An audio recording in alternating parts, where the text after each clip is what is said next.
নারায়ণগঞ্জের বন্দরে ব্রহ্মপুত্র নদের কোল ঘেঁষে শুক্রবার রাত 2টা 8 মিনিট থেকে শুরু হয়েছে লাঙ্গলবন্দ অষ্টমী স্নান উৎসব। সনাতন ধর্মাবলম্বী হিন্দু সম্প্রদায়ের পাপমোচনে স্নান উৎসব শেষ হবে শনিবার রাত 12টা 51 মিনিটে। স্নান উৎসব পরিদর্শন করেছেন অন্তর্বর্তীকালীন সরকারের স্বরাষ্ট্র উপদেষ্টা। নারায়ণগঞ্জ জেলা প্রতিনিধি এস.এম. শাহীন আহমেদ জানান, শনিবার দুপুরে নারায়ণগঞ্জ বন্দর উপজেলায় লাঙ্গলবন্দ অষ্টমী স্নান পরিদর্শনে এসে বক্তব্য ও পূর্ণ নারথীদের সাথে কথা বলেন স্বরাষ্ট্র উপদেষ্টা লেফটেন্যান্ট জেনারেল অবসর জাহাঙ্গীর আলম। তিনি তার বক্তব্য বলেন, অন্যান্য বছরের তুলনায় এবার পুণ্যার্থীদের সংখ্যা সবচেয়ে বেশি।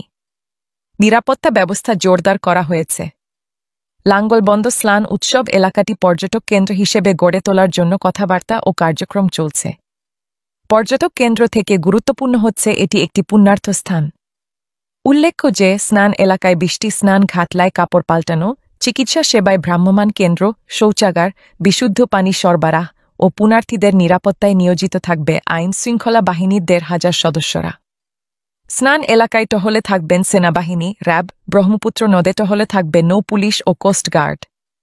শরণার্থীদের সুবিধার্থে 160টি শৌচাগার স্থাপন করা হয়েছে। স্নান এলাকায় নিরাপত্তায় বসানো হয়েছে ওয়াচ টাওয়ার। সিসিটিভির পাশাপাশি পর্যবেক্ষণের জন্য রয়েছে ড্রোন।